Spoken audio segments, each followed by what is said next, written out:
This is the Decarbonization Disruptors podcast. I am your host, Matthew Cohen. On this episode of our podcast, I am very pleased to welcome Daniele Horton, founder and CEO of Verdani Partners. As a licensed architect, lead fellow, certified energy manager, and counselor of real estate, Daniele brings a unique blend of design, technical, and strategic expertise to help organizations future-proof their real estate portfolios. She is also an adjunct professor teaching sustainable real estate at the University of San Diego. Daniele, welcome to the podcast. Thank you. I'm really excited to be here and grateful that you invited me to participate. Yeah, I'm excited to have you as well. It's kind of funny, you and I have an interesting background. Not only have we worked together to help place people, but I think you were one of the companies we were most busy with during like the height of the pandemic. So whenever I talk to people that I've had so many Zoom calls with from my house, it just feels like we're at a different level, having gone through that experience together. So definitely excited to talk with you more about your background and kind of what you're doing at Verdani. And I want to start there with your background because I know that you have a background in architecture and then you transitioned into sustainability. What was your motivation to do that? What did you see that made you want to make that switch to where you are today? Yeah, I've always loved architecture, but early in my career, I realized that creating beautiful, even if they were sustainable buildings, wasn't enough.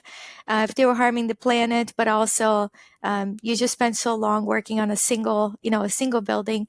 And so while I was pursuing my master's at Harvard, and I participated on we some of the classes we were looking at global carbon simulation models at MIT, and it was such a wake up call for me.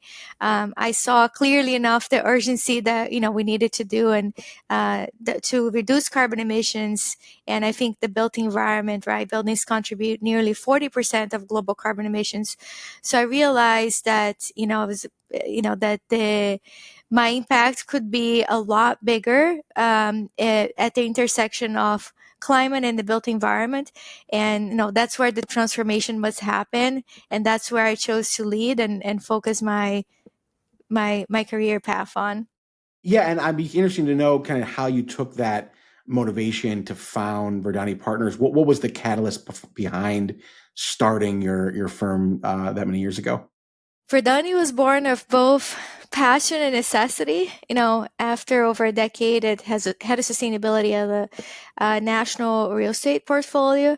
I was brought onto that portfolio because they were creating a $500 million green fund, and we spent almost a decade there. But after I had my second child, I needed more flexibility and I needed to move closer to family.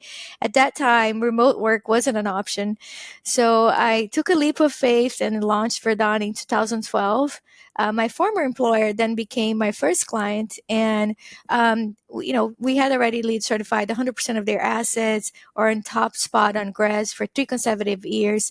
And I think that building a lot of those relationships with building owners while I was working at the owner side opened a lot of doors, and the accomplishments that we had while working at the company was called Thomas Properties Group gave us a lot of credibility to grow. And so what began at a live work studio had become became a global team of nearly 90 professionals managing, sustainability programs for over 10,000 properties globally. We work in Americas, Europe, APAC region, and Europe. And so from day one, I wanted to build a purpose-driven company that supports working parents and proves that you can run a successful business while also prioritizing people and the planet. And I'd love to hear more about what services you offer today. And moreover, I mean, I know the ESG world has really had a lot of changes in the past few years. So want to understand kind of how, not only what you offer today, but how your capabilities have evolved in recent years to meet the demand that you see from your clients. Verdani is we're full service ESG sustainability consulting firm. We embed ourselves.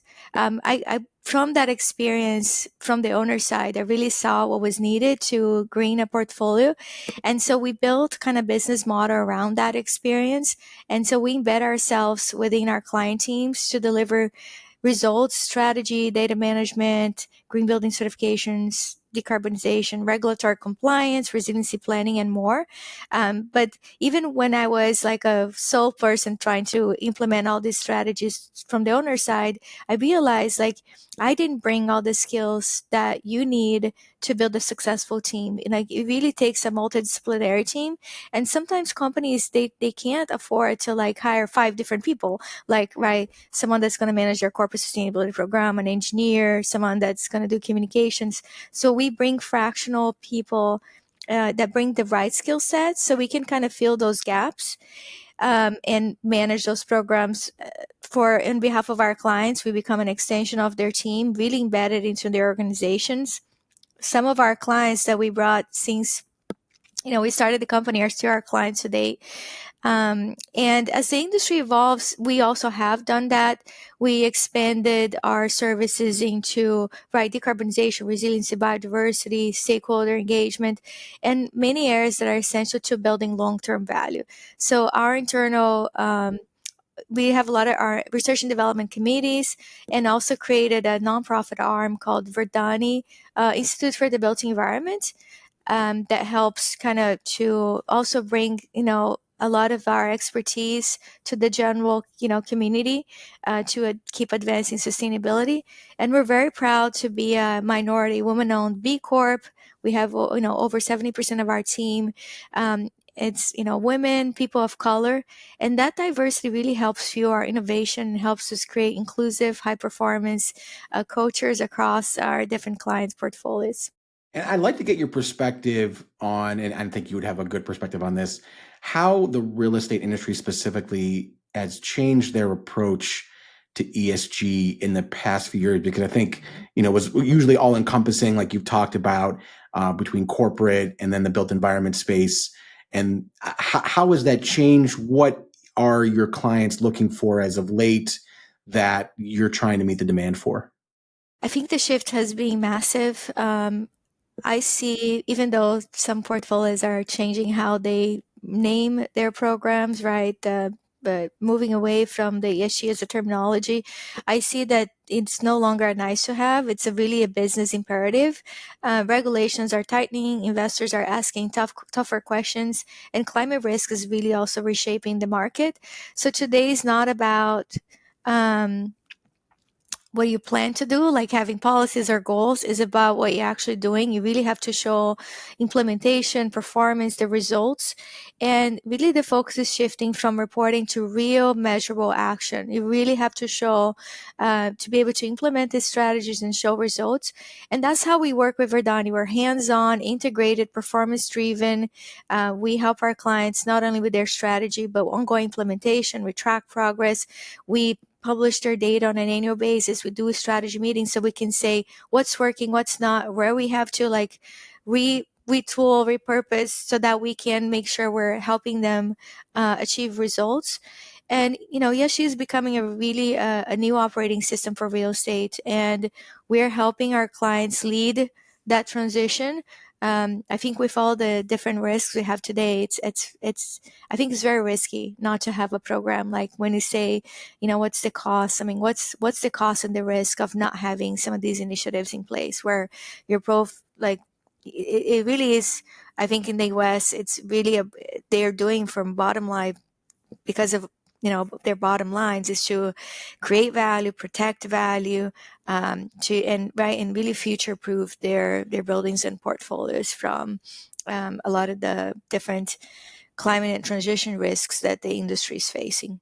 And going off that, I'm curious, and I've been asking this a lot of people in the built environment space lately. What are the areas that you're focusing on when it comes to addressing the bottom line? Like where are the pain points that you're seeing where you're showing people a return on investment in certain areas of their portfolio that they're grasping onto, where they can clearly see by taking action, they really can save money and have a better overall portfolio health?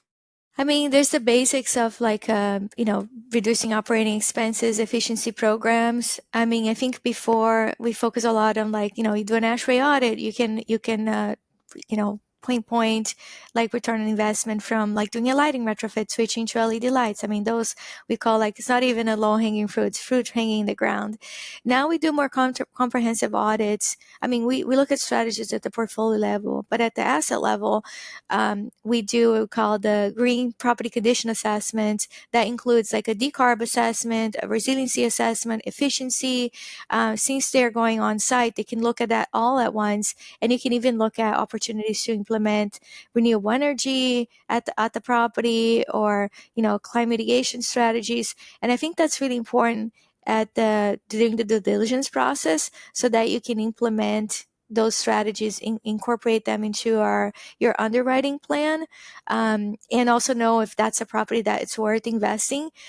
You look at exposure to regulations, and if that property is inefficient, you have to factor how much it's going to cost to bring that property up to a certain standard, because there's a lot of regulations now pushing for decarbonization efficiency. But when we do a decarbonization assessment, you show like, this is the cost of, like, let's just say, right, replacing this chiller. This is a return on investment. So they have a good solid plan about different ways that they can improve the property, decarbonize it, make it more resilient, make it more efficient. And a lot of those assessments have a clear like payback, return on investment, so that they can use that information to make decisions. And then as a portfolio, we look at the entire portfolio, we're tracking their data, and we can identify, here, these are the properties that fall within areas that have those regulations, like building performance standards, or these are your largest properties with the highest emissions. So we do their annual budgets, and so we can also help them prioritize, because you can't do all at once. What are the assets that it's going to help you achieve the biggest impact? So there's a lot of different strategies that we use to help them create annual strategies, and also like implement those strategies on an ongoing basis.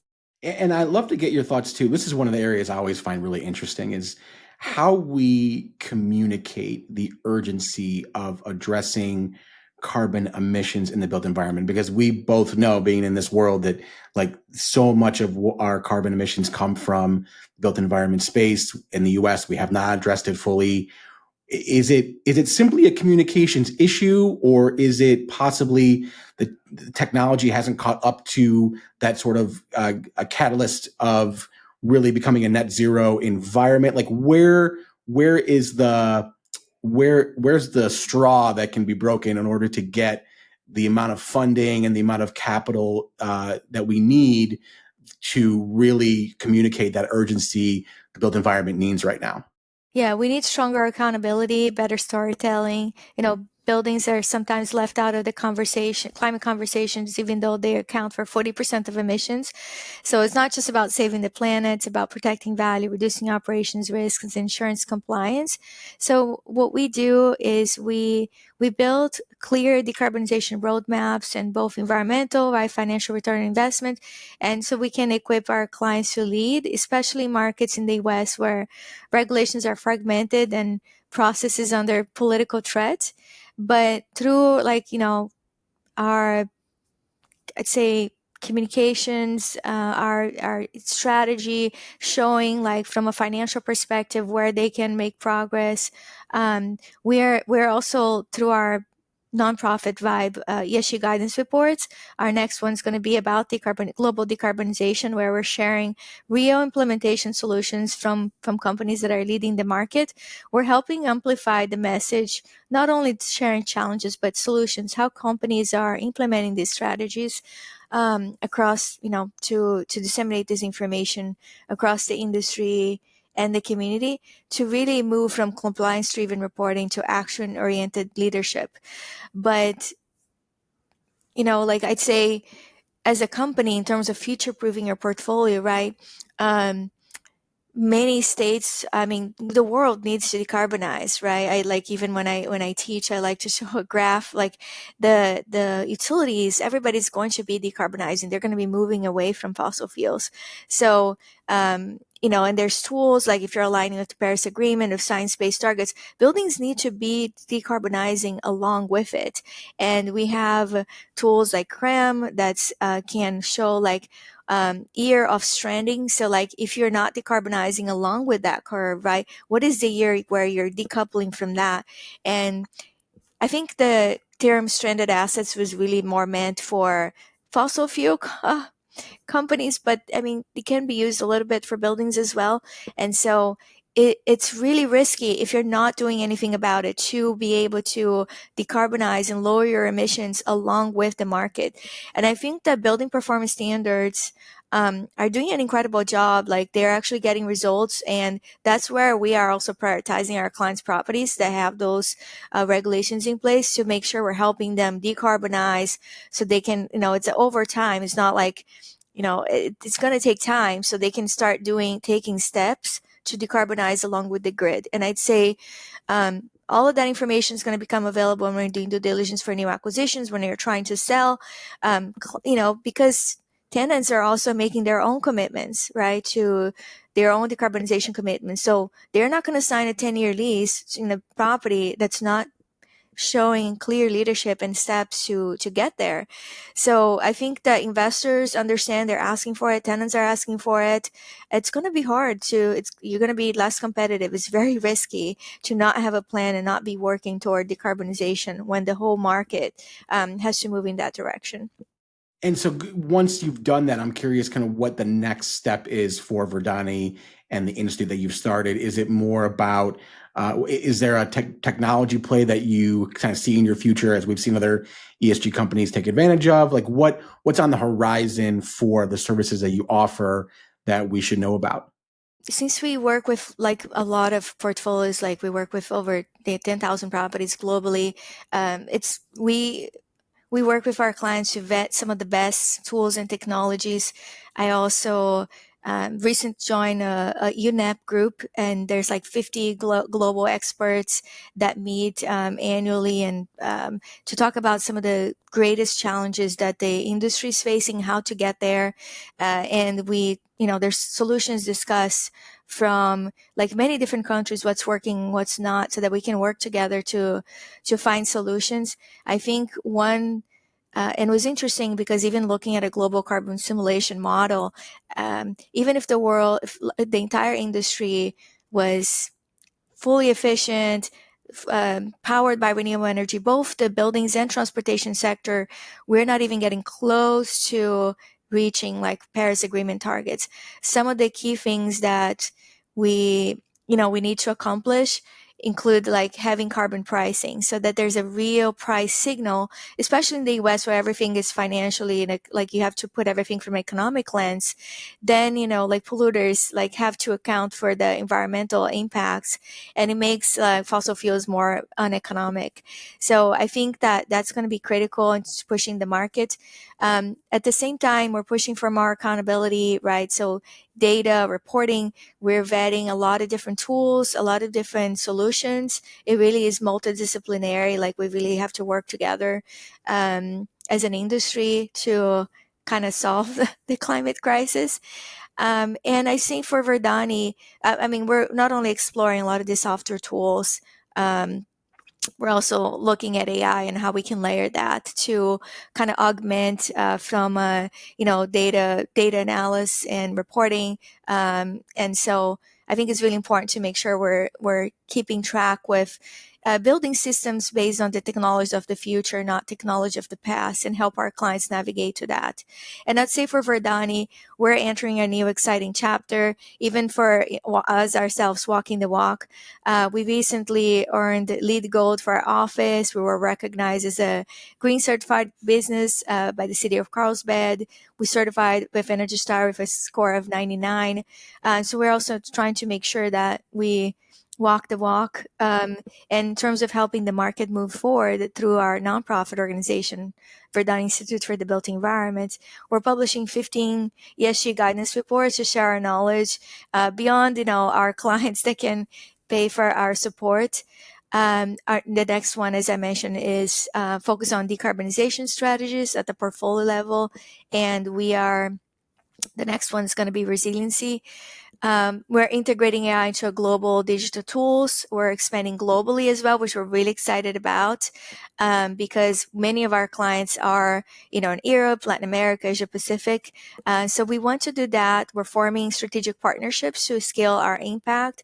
And our vision is really to show how, even a small values driven firm can lead on a global stage and help build a world where sustainability and equity are the foundation for every business. Yeah, I mean, it all sounds really, really awesome. One of the themes that I hear from you, not just today, but like just knowing you, is you've always talked about future proofing buildings, and a big theme that you've always pushed is having a long term thinking and having a global collaboration to do it. Mm-hmm. What I see, I think maybe too often, is organizations not being able to break free from that kind of short termism and really want to build something for future generations. What do you think organizations can do to kind of break free from that and think more long term Mm-hmm. to get to the type of goals that you're talking about?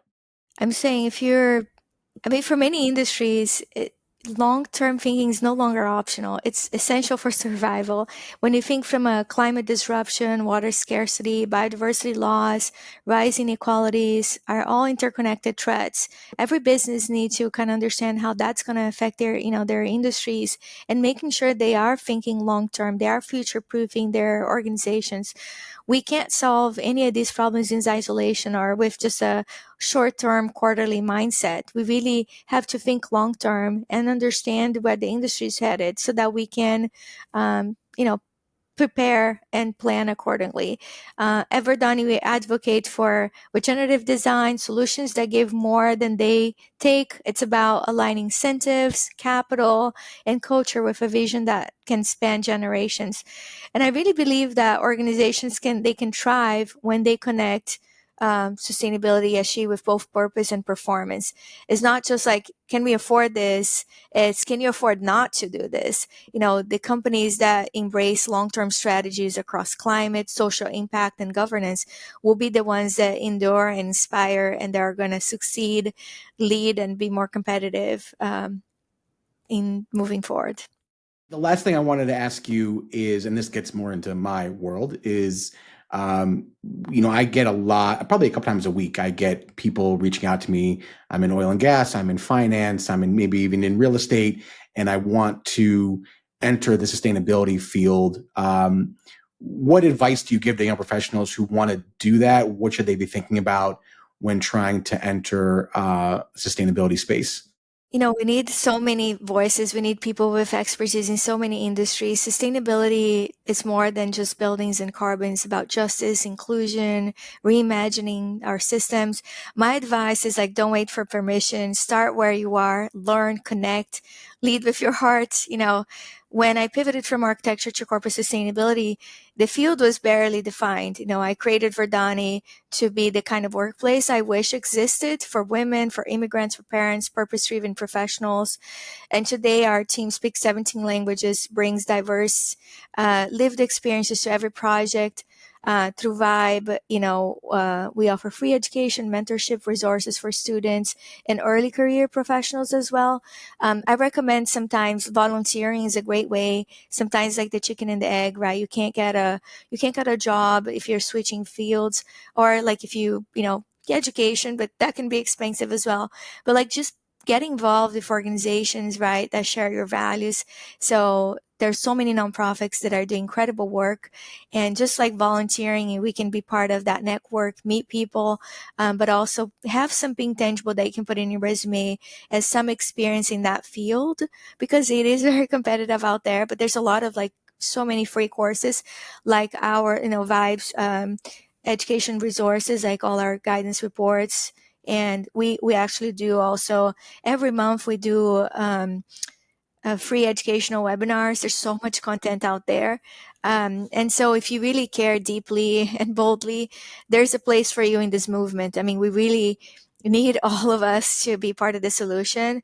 And I do believe we're building a future together, and every voice matters. And I think everyone can make a difference. So it's it's great when we see more people that are interested in switching. I think even as we decarbonize, right, it's important to look from a equity perspective as well, and create tools to teach people that are working in industries, fossil fuel industries that need to go away, to retool and teach them about so many other things that they can do, with industries that are more sustainable, for our long-term well-being. So, but I think there's a lot of opportunity out there, and ways that people that are just starting can get involved and be part of the solution. Well, I hope that this little conversation of ours maybe stirs someone to do that. So this has been great. I've known you for a lot of years now, and I'm just really excited to have you a part of our podcast, to have people learn about what you're doing, what's upcoming, and I'm excited to see what you do next. So again, Daniel Horton, thank you so much for doing this. This is the Decarbonization Disruptors podcast, and we will see you next time.